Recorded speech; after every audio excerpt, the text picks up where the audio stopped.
tem alguns jogadores com qualidade, mas é um elenco desequilibrado. Isso é fato. Mas o que pesa mesmo é uma coisa que a gente falava desde o começo do ano, que foi a falta de planejamento do Santos. O Santos não teve nenhum planejamento, a verdade é essa.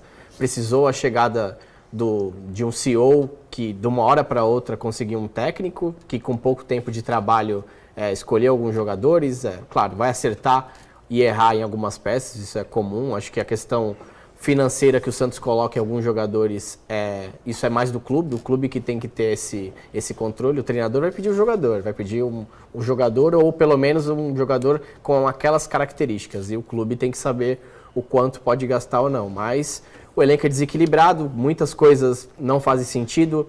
Lá atrás o Santos tentou 2 vezes o Thiago Maia, sendo que precisava de um volante, seja para primeiro volante ou para segundo, e depois não tentou mais. Ia gastar no Thiago Maia, que era uma contratação cara, que envolveria dinheiro ao Inter, ao Flamengo, e depois o Santos desistiu, simplesmente desistiu. Por quê? Quem convenceu dentro do clube que não precisava? Porque precisa. O meio de campo do Santos só toca de lado e marca mal, marca muito mal. Lateral direita, uma tristeza. Tem que o Neymar postar um story, sem querer ou não sabemos, com o Luizão na direita, para tentar equilibrar um pouco ali. A gente imagina que era uma coisa que, talvez ali em uma conversa informal, ele imaginava de um time, e outras pessoas também já imaginaram essa possibilidade, porque o Santos tem um problema grave na lateral direita, e seria uma forma, caso ele consiga performar, de tentar, pelo menos, ter alguém mais defensivo ali, né, nessa função. Então, o Santos tem problemas graves. Acho que o presidente Marcelo Teixeira está longe de ser André Azueda, né? É sempre ruim falar esse nome, dá até arrepios. Mas, assim, o discurso e a falta de senso de urgência são bem parecidos.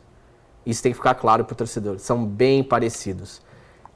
Repito, são presidentes diferentes, com histórias diferentes dentro do Santos, mas o discurso e a falta de urgência preocupam muito, porque o Santos tem que acordar para a vida, porque a gente já viu times que também não eram tão ruins caírem de divisão. Acho que o Grêmio foi um exemplo recente, né?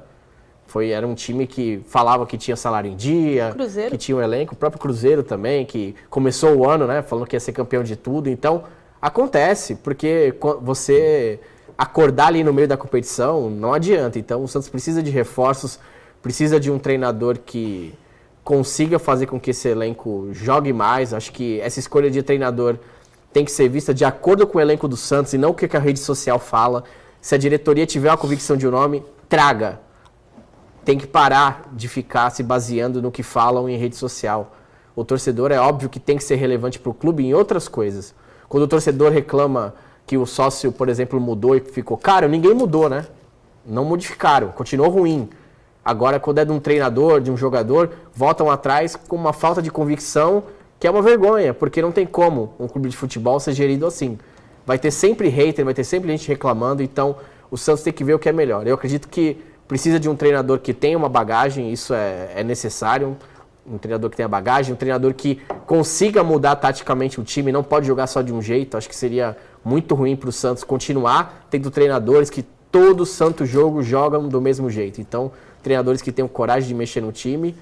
E é isso, precisa se mexer. Acho que manter o César Sampaio seria uma temeridade. Acho que como auxiliar ele é muito bem falado, é muito bem elogiado pelo seu trabalho. Então, o Santos não perde um auxiliar, tem um perfil calmo, um perfil apaziguador e traz um treinador que possa resolver, ou pelo menos dar um pouco de tranquilidade ao Santos, porque sem reforços acho difícil o Santos conseguir ir longe, ainda mais que a gente não sabe quando vai poder contar com o Neymar.